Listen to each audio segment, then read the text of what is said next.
Hey guys, it's Josh, and welcome back to the Not So Bad Bachelor Pad, your favorite podcast for learning how to balance between being a functional adult and a raging dumpster fire. And let's be honest, we've all been a dumpster fire before. We have an amazing episode that's about to come out right now with my guest, Nick here. Nick, thank you so much for making time for us this morning. Guys, you would not believe the dumpster fire that literally went on before we hit record. Like we've tried to reschedule every piece of technology went down and we got it back up just so that we can get some kick-ass content for you. So give me a warm bachelor welcome for Nick. Nick, how you doing today, bud? Hey, what's up, my guy? Listen, let me tell you, if I didn't feel the vibes, it's 7:45 in the morning here. This is a lot earlier, and I like to be out there recording, but, I messed with your vibes. I was feeling it, so I was like, you know what? We'll make it work. 100%. Like I feel you. I'm right behind you. It's 6:45 here, so I literally have to have the coffee and the vitamins going because it's gonna be a long day. Listen, we got the electrolytes over here, the water over here. Like, I had a late night. I'm recovering. I mean, lucky for me, I got to spend last night in my bed, but you're out and about fucking doing it right now. Like, you're at a festival, right? Yeah, I'm down in a festival. I'm down in Tennessee right now, and then I go from Tennessee, I go back up to Delaware, if you've ever heard of Firefly. So I do a music festival there. I'm originally from Boston, and now I live at the Jersey Shore. Okay. Oh, wow. All over, but still keeping it in like that Northeast kind of feel. And while I'm doing all of this, my daughter just graduated high school and is getting ready. She signed a full scholarship to play at San Diego State. She plays basketball. Yeah, she's a basketball player, so, Listen, college isn't cheap, even if your kid gets a little bit of the athletic. Full ride. Okay. Yeah. It's the little things, It's the little things that you got to take care of. I get it. Listen, she still ran me in my pockets for everything. I believe it. Now, you said you're in Tennessee right now. What were you at Bonnaroo? That's crazy. That's not too far. So I'm in Nashville. Oh, are you? Yeah. So I was like, you're just right down the road, man. I was gonna go, but I was like, I don't know. I was like, I feel like it'll be a little dicey this year, and the weather happens. The weather. And you know what's funny is I see every year, and it's all the festivals. Something you don't know about me is a few years ago, I donated a kidney to my best friend of 23 years to his 16-year-old son. Yeah. So I donated a kidney to his son. So I'm fortunate that he works for me. Our other two good friends work for me. So when stuff happens, I have close family there. No, that's really important. I mean, we have a friend he's been my best friend for 23. Our other best friend who you look like is our friend Day Day. He's been my best friend for 21 years. And our other friend looks like a chubby Chris Brown who's like 6'2" and 330 pounds. And he's like, we've been friends with him for like 10 years. So like we all got that tight, relationship. Right. I mean, I feel like if I was Day Day, I think I would put that on my dating profile. I'm just a chunky Chris Brown, I was like, that's a great tagline right there, Yo, I tell them all the time, right? Like, so like when girls are like, "Oh, you got friends?" I'm like, "Yo," and my best friend of 23 years looks like Lorenz Tate. He does. Listen, y'all got a whole looking-like contest going on over there. For real. And the thing is, they all make fun of me because, like, now the new thing is, when we were younger, I used to look like fucking Fred Durst, like, no cap. I look like Fred Durst from Limp Bizkit. Now that I'm older and I'm starting to get older, people start putting me in that, like, white boy country shit. So, like, some girl came up to us at a bar and was like, "Your friend over there looks like Zach Bryan." And I'm like, who the let me Google. Who the hell is this dude? Wait, is this a compliment or insult? Let me. And then I was like, yo, I'll kind of see that. And then I get, like, the Chris Stapleton because of the beard. Right. I thought somebody was going to say like a Luke Combs. I was like, I could, but I've gotten Luke Combs. Listen, if you ever need a new business, I hear like in Vegas, all the lookalikes get paid good bucks. So maybe you can just be a lookalike too. Yo, you going to have me lip syncing and shit. You ain't catching me out there singing. Hell no. Yo, and you don't want me in Vegas for a long time, okay? I'll get in trouble out there. I have Look, a Vegas might not want you back. Yeah, I'm Yeah, right there I with have you. a contract out there at the Bellagio. Okay. I do events out there. So like when I'm out, just like I'm from the East Coast, okay? So I'm from the Jersey Shore, but I'm not from like the Jersey Shore you saw on TV. I'm from a Right. town called Cape May, which is like in the top 50 most hauntedest towns in the US. It was on Ghost Hunters a few times. It's like the only graduating Coast Guard base in the United States. Like, it's got a lot of rich fine dining. Oprah goes there. Tom Cruise. Taylor Yeah. Swift has a house there. So, like, I live in it because Taylor Swift is originally a Philly girl, even though people forget that. Listen, it's about where you come from, Don't You forget it. know, yo, but everybody like to be like, she from Nashville. No, no, no, no, no. She from Phoenixville, Pennsylvania. She couldn't make it out of there, so her daddy moved her to Nashville. Okay? When she was trying to come up, let's just be honest, because I'm a music person. I mean, Yeah. my music of choice is hip hop and R&B. And of course, I come from that era where shit was deep. Like, the first girl I ever hooked up with was 4 years older than me. I was 16 and she was 20, and I'd never forget she was playing Keith Sweat's Nobody. Listen, everybody, you got to be careful with the sweat because Yo, that man was responsible for quite a few of these babies running around here. and ain't nobody begged for it like Keith Sweat. Okay? He begged for it hard. Listen, we talk about this. I don't know on the show, but me and my friends talk about this all the time. I was like, that's the reason why I don't think I can really date younger now, or like you have all these dysfunctional relationships. Being the product of a '90s R&B, early 2000s, I was like, that showed you how to treat a woman and how to put it down. Like, listen, if you can't beg a little bit, it's not the right relationship for you. That's what I'm saying. Like, yo, Jagged Edge, yo, Oh, Good Luck Charm. That was my listen, shit for the longest time. See, I have a sister. It's 8 years older than me. So I was born in '89, but I grew up with her watching pop-up video in the morning, getting ready for yeah, school. When I was yeah. little, I grew up with her listening to R&B and stuff with all her friends and hip hop. Then I started growing up. So like, I remember being 12 and seeing, the My Name Is video with Eminem. And then it's Yeah. sticking out when he did the scene where he's Bill Clinton, and all of a sudden you see fucking Monica Lewinsky coming up from giving him head, and you're like, oh shit. And Yeah. especially at 12, 13 years old, you're like, what? And then I remember when the Marshall Mathers LP dropped, number one. That was big. Yo, and that album was fire. Fire. No matter what he did, that will always be his staple. Just like, regardless what people say, 50 Cents Get Rich or Die Trying will always be a top 10, top 20 hip I was like, hop it's a album certified ever. classic. Yeah, 100%. From the That was rip. also an era of like no skips for real. Like it was just great content. It was just like hit, hit, hit. Like they weren't mass producing stuff back then. Like it was just quality. Well, now they're like, okay, cool. I'm not going to do a song for 6 months. Yo, let's just drop a single. And they'll buy the shit out of it on iTunes. Let's just make 100 grand in iTunes sales, 200 grand. And then they wait.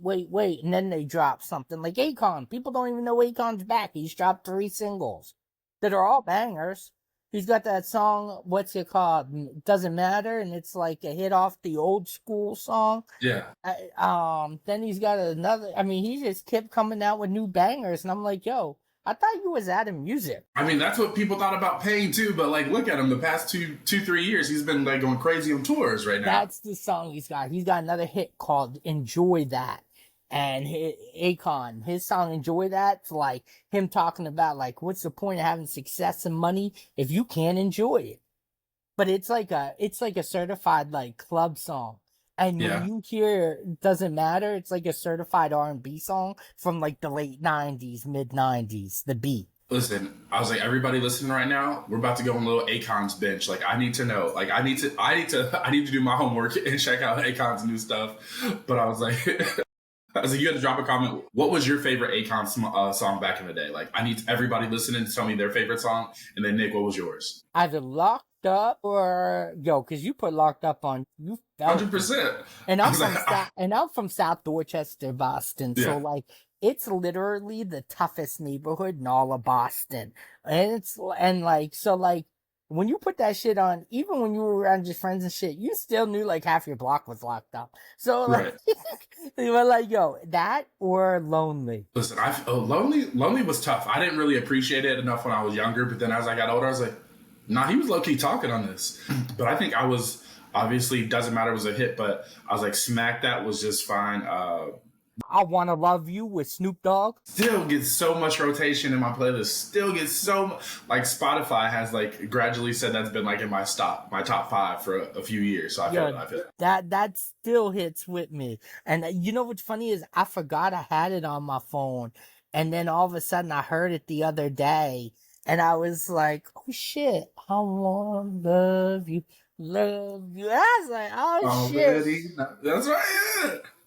Yo, Oh, and then him in never, the collab with Payne, bro. Like, listen, Certified. That has never left any rotation. That song has been playing for like 20 years consecutively. I'm in love with a Stripper was one of my songs, and T-Pain's I'm Sprung. Both of those T-Pain songs. 100%. Now, I'm going to give you a little bit of backstory. And if you're an OG, like you really know me, you really been messing with the show, you know this. So the reason I grew my hair out in the first place and started singing was because of Payne.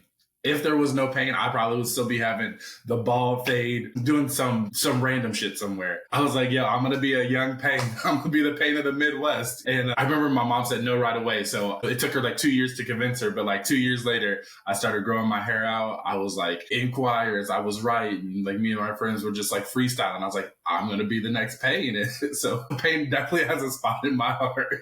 Yo, he does for me because my second wife, okay, was a stripper. And my best friend of 23 years is always like, yo, I knew I played that song too much around you, white boy. You turned around, went and married one. No, it's a real thing. It's a real thing. So, speaking of strippers, listen, I am the king of side stories, but my best friend, I do it too. His now girlfriend, pretty much wife, they've been together for shit. It feels like at least a decade now. And they have kids together. When we met her, our friend was like, hey, yo, roll me to the club tonight. I got this girl I think would be good for our friend. And I was like, okay. I was like, oh, you meant the strip club. I was like, okay, I thought you meant just the club. So we go in. He was like, here's 50. Go get a couple dances with her and see if she would be a good fit for our boy. So that's my running joke with him is like, I saw your girl naked before you did. Yeah, it's funny as you say strip club stories, right? So, like, I married my daughter's mother got pregnant, like, fast. But her mom's a top 20 chef in Philadelphia, Carmen Trigara. Okay, And her dad's the president of Conagra Foods. And they were, like, both like that old school come over from Spain, like, have the American story. Like, he lived on his brother's couch, was a janitor. Now he's worth like 70 plus million, right? So I married my daughter's mother respectfully because she had my kid and we got married. But she was so Latina that she did not want me to have a bachelor party at a strip club. And there was no way that my best friend, who was home because he started off in the Air Force for about 10 years, and he was home from Germany, and he was like, there's no way you're not getting a strip club for your bachelor party. So we go to the strip club. He turns around, drops the $65, gets me a hot seat. So next thing you know, right, you turn around, he gets me up, the girls pulls down my pants, beat my ass with my belt, gives me a lap dance on stage, then they give me a free t-shirt, and as we pull up to my house, of course I'm drunk at the end of the night, he's like, yo, you forgot your t-shirt. I said, bro. So he turns around, and he's like, here's your shirt, and I'm like, bro, you know she gonna beat me up if I go in with that shirt. You gotta take that shit. So he took the shirt with him and still has it to this day. Yo, I'm not gonna lie. If I was in love with her, I mean, she was a baddie.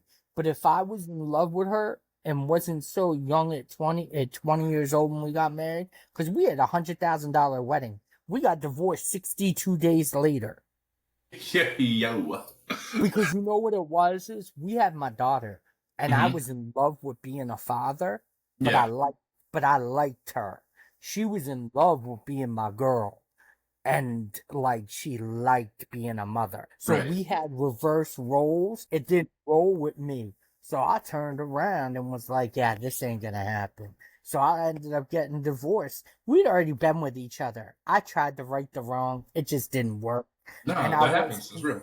I was that type that wasn't gonna go through a long period of my life. Like you see all these people are like, let's just be unhappy and try to force it. Dude, we call it that Catholic guilt. I was like, bro, you can't hit me with that Catholic guilt. Like, I was like, I love you enough to let you go if it doesn't work. You know? I'm from Boston. I'm Irish Catholic, so I always tell people, I make the joke, I'm like, I believe in paying for forgiveness and not using condoms. Listen, some things they got right, some things they get right, and those are a couple things right there. You know what's funny is there's a guy actually that I have in another podcast interview with in like an hour and a half from now, and he wants to know what my motto in life is. I'm gonna tell him. Let's just open it up with that. I'm gonna be like, yo, I'm so Catholic. I believe in paying for forgiveness and not using condoms. Listen, Nick. I mean, honestly, you've been talking real today. I mean, listen, paying for forgiveness, that's real. I tell people, I was like, I'm gonna do it. If you have a problem and you need to exit the journey, that's okay. But all I can do is be me. That's real. And that's what people don't understand. Like, listen, no matter what, whether you carry the cross or you don't. Everybody some way in their life. And this is why I think a lot of people do listen to my podcast, because I do, like, even my haters that have turned fans have said, like, even a girl from New York that's one of my people is a streamer, DM'd me last night and was like, oh no, I commented on, she did one of those little reels on Instagram, and I was like, not you hate men. She's like, first of all, I love men. Second of all, I adore you, Nick, because you always talking real shit. So I go, talking real shit? Do you listen to my podcast? Because we don't stream on the same platform. So I was like, you listen to my podcast? She's like, I've listened to it. Of course I do. And you talk that real shit. And I'm like, that's because I can't. Listen, there's dudes in 2025 that are in that simp mode. I'm not in that simp mode. If I'm in the wrong, I'll take the L. If I'm in the right, listen, depending on how big it is of an issue, depends if I'm going to fight you on it or not. So I literally had this conversation. Okay, guys, this is going to be one of those amazing crack episodes that, like, from like season 1, where we have no clear thought process. We're just talking and you're going to be here for it because this is gold right now. No, I literally said this to one of my coworkers the other day. I was like, I knew from the moment I met you that you were going to be trouble, and I needed not to mess with you because I was like, you're going to mess around and either break my heart or we're going to be fighting. And her biggest thing, she was like, I need a man who's going to like fight me back. And I was like, see, that's the difference. A boy will fight you back. Like, as a man, not everything's that deep. Like, I was like, you're not a dog, but for this metaphor, I was like, you give everybody a little bit of leash on like how much leeway you'll give them. I'm going to sit back and let you do you because I want you to be you. I like you for you. I want you to keep being that person. But once you step on that line, don't get it wrong. I was like, we're going to have a correction moment where it's like, hey, it's done. Like, here's the line. Like, don't step over it. Here's the problem it is with men and women, right? For the right woman, a man will walk in, or even a good woman. It doesn't even mean the right one. Yeah. But a guy will walk in a relationship and a woman's like, I need you to change. And 8 out of 10 times, we're going to say, okay. Now, a man can walk into a relationship and tell that woman 8 out of 10 times, I need you to change. And 8 out of 10, she's going to say, accept me for who I am or don't be with me. And that is the problem in which I do talk about a lot with different panels of women on my show, different panels of guys, because dating is one topic that is so relevant to everybody these days because it is hard to find something healthy. I love how you didn't say something real, or I was like, you said a key word, something healthy, because a lot of the relationships with my clients that I see, a lot of the relationships I've even like had to walk away from, or that I still see people in, they're just not healthy. I know when I became attracted to the toxicity, so we're not going to say that, but when did we Listen, I love me a good red flag. I'm Michael Johnson to that shit. Usain Bolt right to it. I tell people, I was like, listen, if you're nice to me, I don't want it. I'm sorry. I'm a big personality. So I need somebody who will tell me to shut up and sit my ass down sometimes, respectfully. But like sometimes I need to be put in my place. And like I also need a partner who can handle it. Be you, but trust me as your partner, I'm not doing this maliciously. You're out of pocket right now. Like, let's come back to center, babe. I was like, that's a healthy relationship. Well, see, I've had girls even in the past compliment me on that when we get in a fight. There's times they need to be put in their place, but I respectfully do it. I'm not throwing your past in your face. I'm not throwing your exes in your face. I'm not calling you out a name. Like, there's a way to do it. And you know what? Sometimes it makes women more mad. They'd rather you call them a bitch than hit them with facts because they can argue being a bitch. They can't argue if you tell them they came in at 3:20 in the morning smelling like alcohol. Like, you can't argue with facts. And that's what I feel like that's what men do more.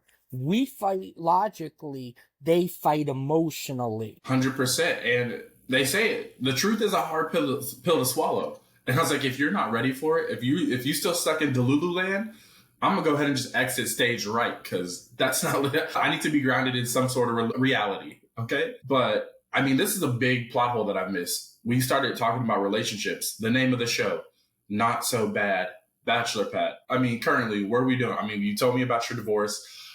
Are you still a bachelor? Did you retire your jersey? You just hanging out being a great dad right now? I'm still a great dad, but I'm still a coxman. Okay, we're still waiting to turn around and meet a good girl. It's not that I ain't out there trying to date. The problem is that women say gender equality, but they don't understand gender equality is there. It doesn't mean that a woman does everything a man does. It just, because a woman's obviously, if you look at some of the biggest jobs in this world, okay, like 98% of firefighters are men. 89% of cops are men. Okay? They're, line people that do all the wires and stuff. 97% are men. So it's funny when you get women say they could live without men, but you really can't, because most of society is ran the tough jobs by men. But it doesn't mean that women aren't equals. They're just equal in what they're good at. And that's what people forget, is that doesn't mean you're saying that a woman's any less value. It's that her value is her rocking what women do. That can be still a career, but it's also being with kids, as where a father can also be great at, being a father and taking care of the kids. But it's cooking. It's holding a house down. Like, that's the problem. People in the last 25 years, and you and I get this especially, okay? Like, in the last strong 20 years, people have lost, gender roles. And it doesn't mean that because you're gender role specific, that you're taking a step back because you believe in traditional roles. Now, I love this because I did actually speak about this on a previous episode, I think last season with Justin Graff. But he said this, having gender roles is not a bad thing, like you were saying. Having a place, knowing your role on the team just makes you operate better. If there are no clear defined roles, like, and nobody's leading and you're just trying to figure out where to start, that's ineffective. Like, that's sloppy. That's how mistakes are made. So he was like, it's not regressive. And that actually really opened my eyes, because I used to be on the other side of that. I was like, no, gender roles shouldn't be a thing. But I was like, no, if you have a thing that you do well, like, stay in that lane. And like, that's why I want you on the team. I don't ask my center to go to the 3-point line and start taking shots. I was like, dude, you have a role and play it. I was just going to say that.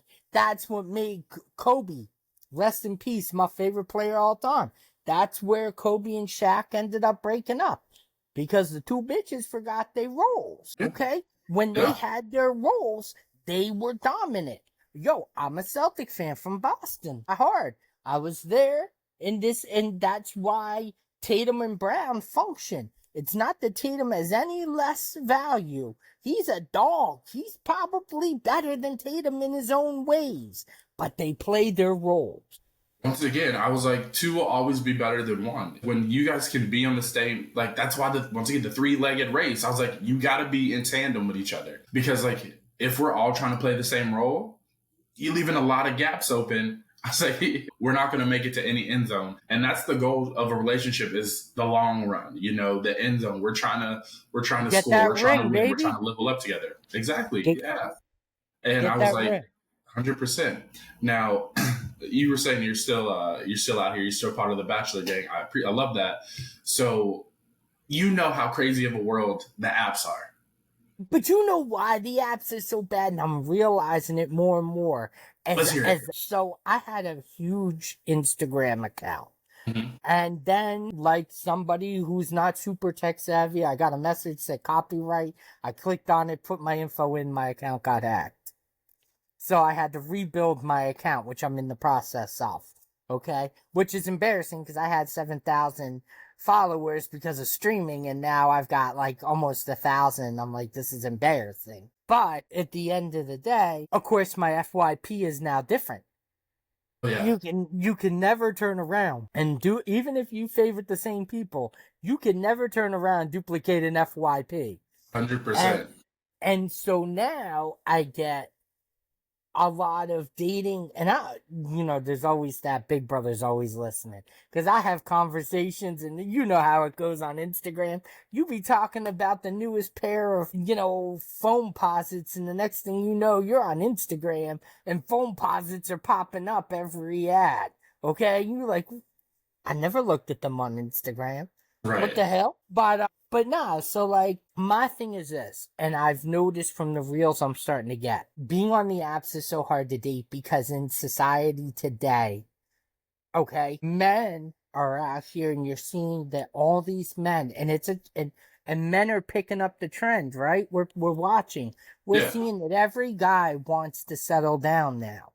And now, again, back to people don't know their roles. Now, women, and because social media for the last 10 years told them, you don't need a man. You don't need to listen to a man. You're a strong, independent woman. Which 9 out of 10 times, strong, independent women, they're like, hey, I went out and got a car. How'd you get that? I fucked my stepfather. What? That does not make you a boss, bitch. Okay? I don't know who taught you that, but it doesn't. Okay? It does not mean, and it does not, and it's like, I'm glad, it makes me think of that one girl's reel on Instagram where the girl's like, I have 1,537 bodies, and I'm 22 years old, and the one girl on the side's like, you know what, girl? I could be there, but my father kept telling me this annoying thing when I was growing up. What was it? Oh, yeah. He loved me. Yeah. And it makes me think, like, that's why my daughter had the same boyfriend in high school. Because she grew up watching me in stable relationships, or she never saw when I was being a hoe. I didn't bring that into the house. And I didn't bring girls around her unless they were purely my friends and they were going to stay a part of her life. So I wanted her. So now my daughter is a pretty athletic girl.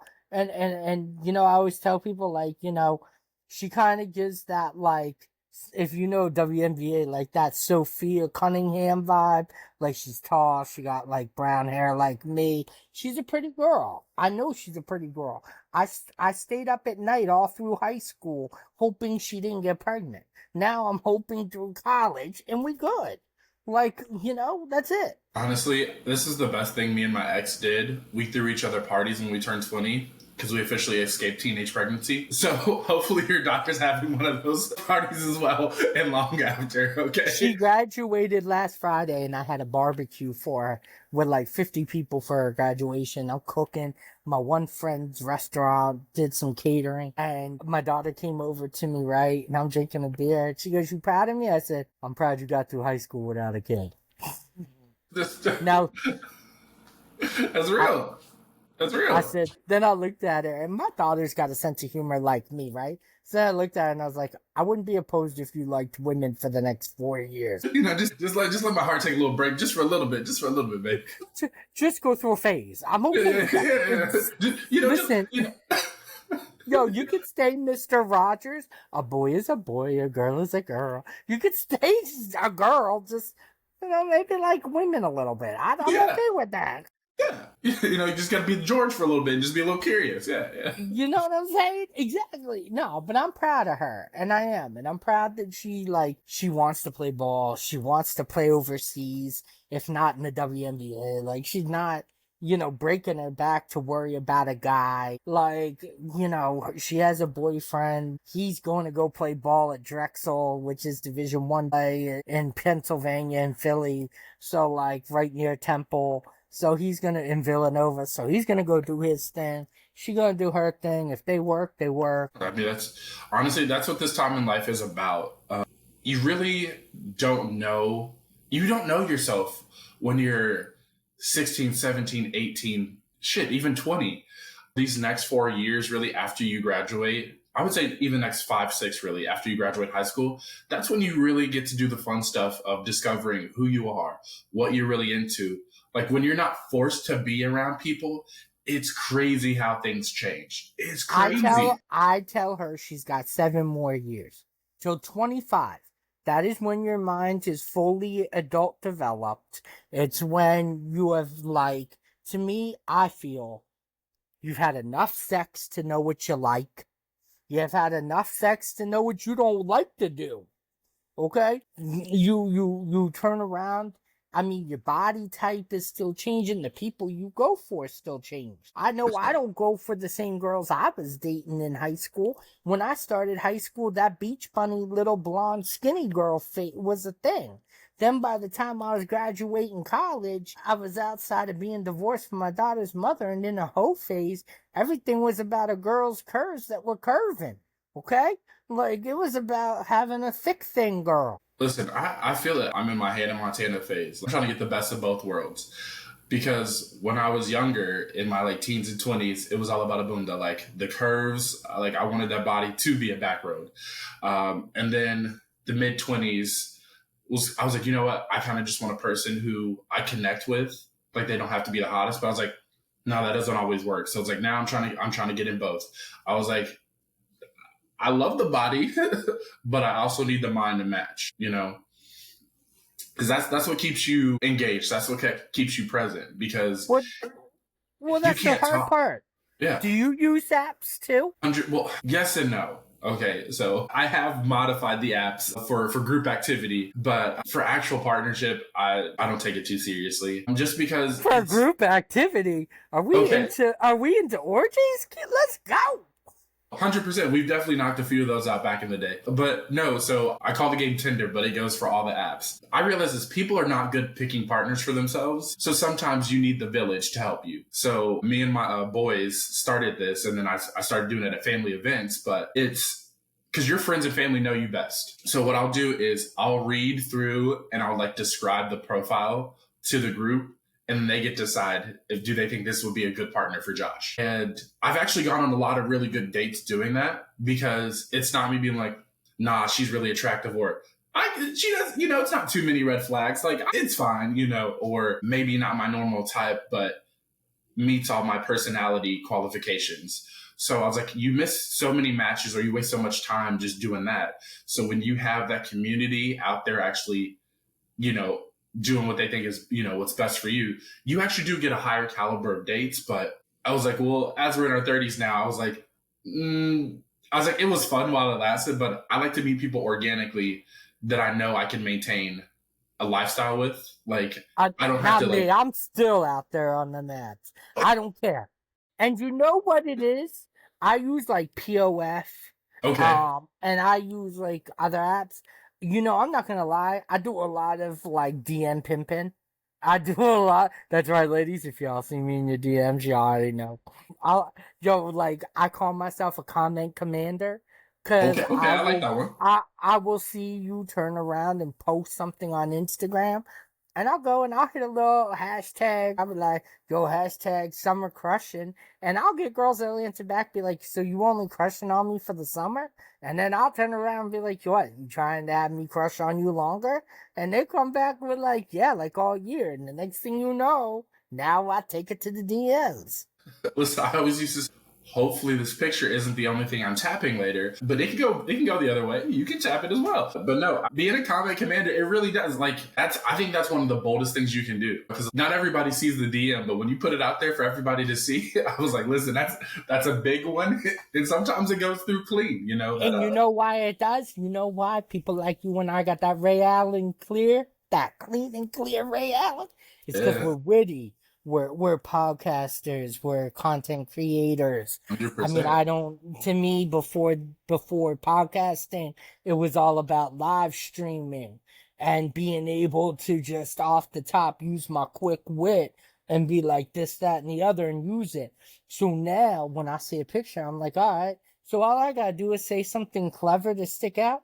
All these dudes are hitting their fucking fires for saying it's lit, and all they're saying is beautiful and gorgeous. Yo, hashtag baddie alert, hashtag summertime crush it. Like some girl had a video. She's a TikToker, a bigger TikToker, and streams on the app Favorited, which is like a new American TikTok. And she was streaming there, and she had posted a video with her doing the anxiety dance from Fresh Prince with a bunch of like little computer penguins. So I turned around, jumped in the comments and was like, it's sad when you backing up the penguins and you holding them back. And all of a sudden she turned around, DM'd me back, or not DM'd me, commented back and goes, I'm waiting for the rest of the zoo.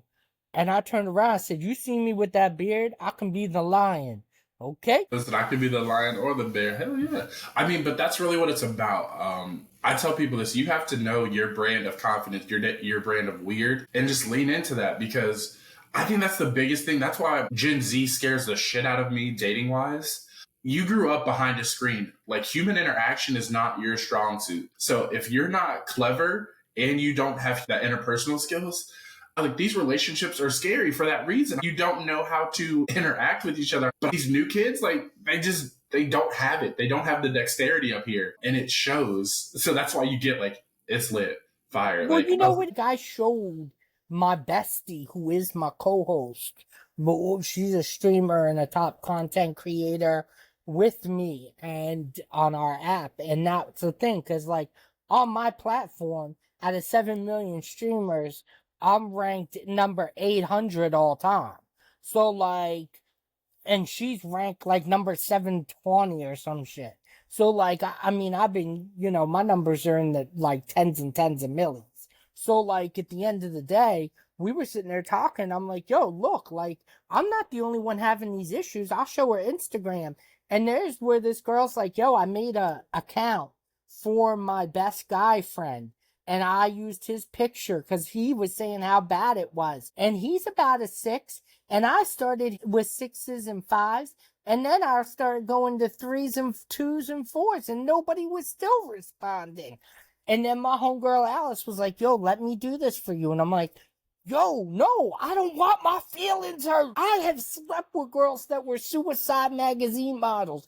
If you're telling me some girl that looks like Shrek passes me up, it's a wrap. The algorithm makes me laugh because it took me, dude, it hit me hard maybe in about 2018, 2019. I was like, dude, I'm not America's Next Top Model, like, attractive, but I'm a solid dude.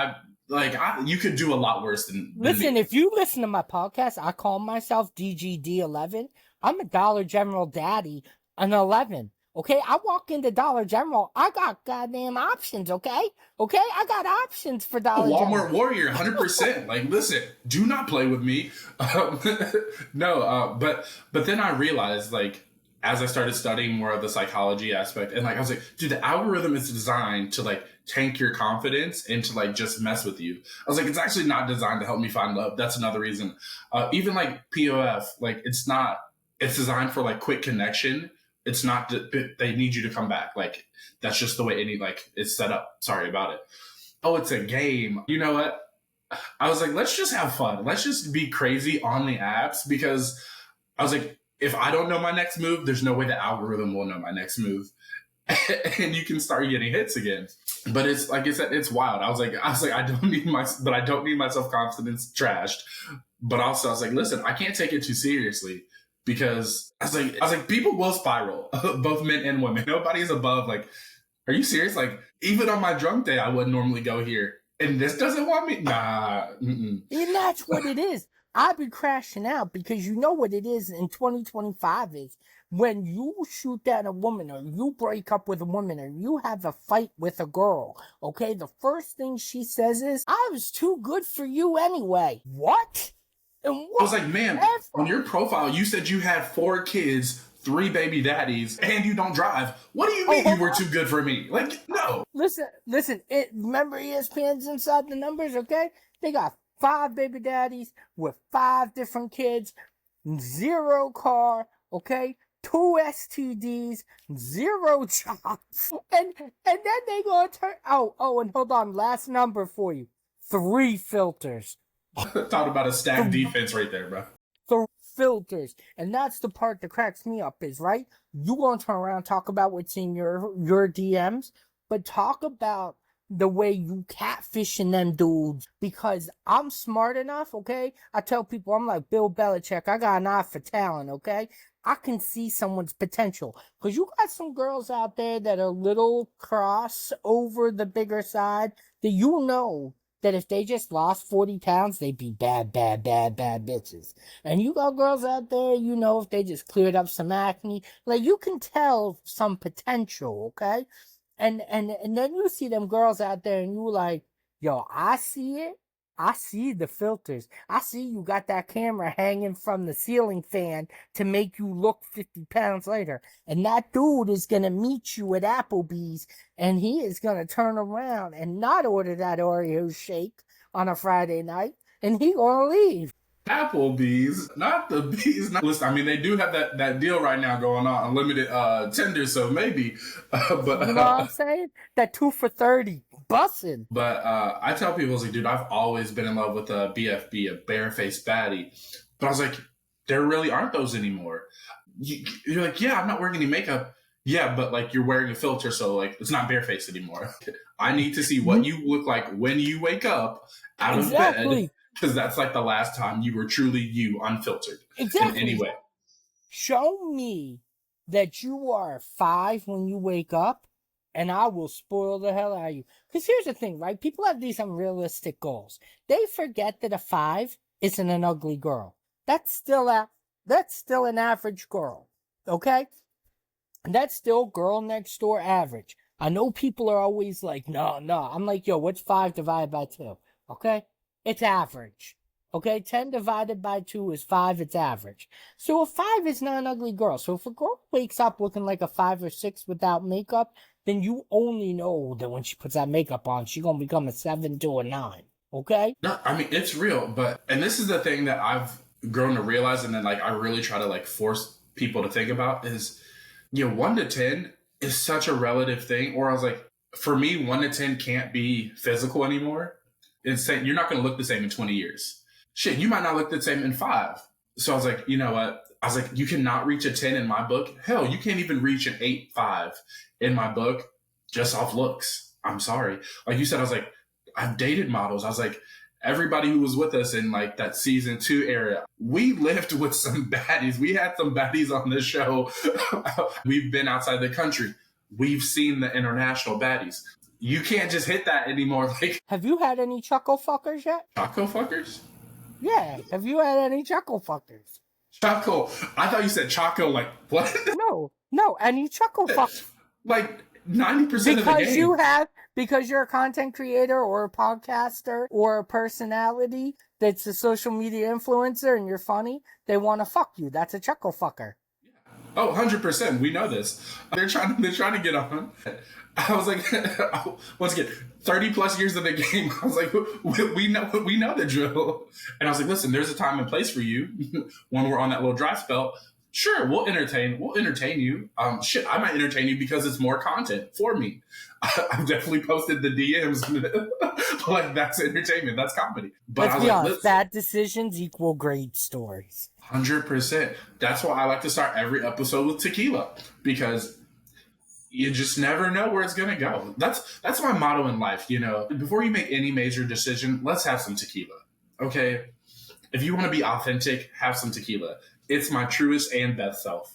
I'll tell you, when I need to make a really good decision, a really big life-changing decision, and this is true, I do it right after I have sex. Because they say that when you ejaculate, okay, and I'm sure it's the same even if you masturbate, but as soon as you ejaculate, either way, male or female, your brain has about a 3-minute window in which it is thinking at its most clearest form. I actually have never thought about this. That's not true. I've talked about it. But I had a girl ask me, like, what's post-nut clarity like? Because everybody talks about it. And I was like, it's a beautiful thing, and it is real. It's not fictitious. And I'm glad you actually knew the metric on it, because I've never looked into it. But I was like, you really do have a few moments where you're just like, either A, how the fuck did I get here? B, I was valid in my assumption.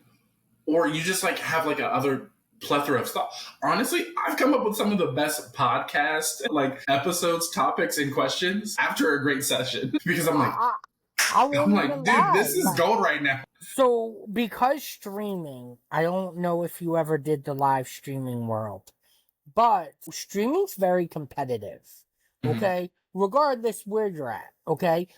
I have been a top content creator on Meet Me. I've been a top badge on C2. I've been a streamer on Favorited. I've been another streamer on Kick. I've been on a lot of platforms, had a lot of success on various platforms. But the problem is, it's always very competitive. People trying to poach your gifters, people wanting, a lot of people will take shots at me for donating a kidney, and they will say everything under the sun negative about me. You didn't do that. I've had to show scars, paperwork, and people are like, you don't have to prove yourself, Nick. Because I think it's funny, I gave you my streamer name, and you still called me Nick, even though my streamer name is BigNickEnergy. Did you see that? I mean, that's such a thing, because I sometimes have to separate the personalities, but they were right. You really don't have to prove anything to people. So my friend was a Twitch affiliate, and I just watched her progression. I was like, dude, this shit is hard. I tell people, the people who are meant for me are meant for me. That's why I was a shitty car salesman, because I was like, I can't sell you something that you don't need. I refuse to compete in certain aspects. So I was like, I feel like I'd be a crap streamer for that reason, that I don't have the competitive edge in that aspect. You know what my problem was? Why? Okay, because I'll go on Meet Me, where I'm number 800 all time, right? I've gotten gifted over 30 million. Well, my problem with that is, okay, I support a lot of people back. But my problem about that is the reason I support people back is I have a hard time, and I could never demand more from my people like other streamers do. Because I have a hard time of me eating a steak while you're eating ramen noodles. 100%. I have a hard time that I am literally a 1%er with my security staffing firm, and I am blessed to be there, but yet I'm turning around and I'm taking money from you. I have a hard time. I'm not that human. Listen, I do a lot of shitty things sometimes where I don't watch people's feelings. I have a big knack for being toxic when you cross lines. If I hear you body shame, get racist, talk about kids, there's certain lines in which I become a real shitty person. Other than that, I am a random act of kindness person. I am somebody that if you're helping me and you're doing it for free, I will Venmo you a few $100s. Just because it's your time and I appreciate you. Yeah. If you're a streamer and you're supporting me and I see you put $1 million on my board. I had a girl send me over $3,000 one week. Okay. I turned around and went and put K back on her board because I knew she wanted to get a top badge. So my point is I come from an area in Boston where it's one hand washes the other and together you wash the face, and you always keep that mentality. So full circle is there was a time it was getting so toxic on the app that I was like, yo, I just want to quit. Like, I don't even know why I'm doing this. I'm not having fun anymore. Like, Fatigue and burnout is real, yeah. yeah, like this is supposed to be something. And of course I had everybody in my ear going, Nick, you were built for podcasting. You were built to be a content creator. You're bigger than Meet Me. You're bigger than C2. You're bigger than everywhere. You're destined to be a podcaster. Like, you're not destined. This isn't for you. And I had a session, and right as she rolled off and I was laying there, I remember reading the article and I thought about it and I went, and I'm thinking in my head, I'm like, I'm going to quit. And that's how I decided to quit streaming and become a podcaster, was after a session. Once again, it's real. Also, ladies, because I've been looking at the stats this past couple of weeks. You're starting to creep up into the bachelor pad too. So it's an inclusive space. Let me know, ladies, do you get that post-nut clarity? If so, what's the biggest realization you've come to after it? Nick shared his. I mean, I told you my most successful episode was due to post-nut clarity. So I want to know what everybody else's biggest moment from that post-nut. I would be doing it injustice if before we got out of here, I didn't have a quickie with you. Now, I know that sounds a little freaky, so I'm going to say relax. Let's go, Diddy. Let's go, Diddy. Where's that JJ at? Yeah. No, but we call it a quickie because it's quick on your feet. And as a former streamer, I know you got that 1-2 wit. So these next few questions, I don't want you to think too hard about it. I just want you to give me like kind of the first thing that comes off the dome. All right? Oh, I will. Go ahead. Alrighty. So what is the most bizarre thing someone has said to you, like in a chat? In a chat room, I've had people literally talk about how they had peanut butter on their butt cheeks and then got my box and showed a bunny licking it. I don't think I was actually ready for the answer to that question because that is not where I thought that was going to go. That is wild. That is wild. The Easter bunny went for that peanut butter chocolate egg. Next. Would you rather get ghosted after a great date or unmatched before you even meet up? Did I get laid on that great date? If that's what makes the date great for you, then yeah. Yep, ghost me, baby. You're like, listen, give me that 3 minutes, that 180 seconds. I need it. That's what I'm here for. That's what I'm here for. Nice. Give me that 1 minute and 45 seconds. Let's go. Now, this, after many years of research and just working with people, I realize this, and I'm okay with it. What is one red flag that you're still attracted to? Ooh, toxicity. I mean, that's really broad. I was like, I like, come on, like, I need to picture that. A girl that is a toxic lover, okay? Somebody that is, it depends on what you consider a red flag. If you hate girls that are overprotective, give me a girl that's gonna fucking pee on me like a fire hydrant. Not R. Kelly style. Just, she's gonna be overprotective. That's crazy. If your love life was a live stream title, what would it be? Watch out. Definitely The House is on Fire. Okay, this is a good one. Now, it's a two-parter. When you donated the kidney, were you still married or were you unpartnered? I was single. Okay, so we keep it a buck here in the Bachelor Pad. We don't believe in lying, you know. How big of a card did that end up playing in the DMs? Like, were you, not that I'm saying you used it, but it definitely gave you got a little bit of kitty from it, right? Listen, I've had girls that became supporters over it, but I got more kitty IRL than I did online from it. Because in an IRL, when I first donated, every girl was like, oh my God, you saved a life. Then after it healed the next summer, I went through telling girls that I was attacked by a great white and I survived. Listen, we all have that little scar that, you know, we tell people the truth, but every once in a while we have to come up with a fake story from it. I have one on my leg that I was like, I got mauled by a baby tiger. It was crazy. And girls are like, oh my God. And I'm like, do you understand how lucky I am to be here? I survived the great white attack. I'm part of a very small percentage. Yeah. Yeah. What's one thing that instantly makes you swipe left? A girl that's wearing clothes that are way too small for her and she's way too big for them. We call those SMTs back home, a squeeze me type. I have no thank you. No thank you. All right. I don't care if you're a big girl, just dress your size. 100%. You got to know what you look good in and feel comfortable. This is a great question that I've started to ask recently because I think it varies so much from like person to person and genders. So what do you think is more attractive? Chemistry or like, no, wait, that's not it. What do you think is more attractive? Physical touch or like chemistry? Physical touch. You think so? Yep. I mean, I would say the same thing, but I know some say you need one for the other, but you know what? Like, there's been girls that just have had that touch in the bar where I didn't even know, and they touched my neck, and it just instantly, it felt like you're making me a breakfast taco in the morning. Not a breakfast taco in the morning. For me, I count eye contact as part of chemistry. And because you know what I'm talking about. When a girl gives you those eyes and you're just locked, like she's locked in for you. Like you see, there's nothing else. She's not distracted. She's looking at you. There's nothing better. My God.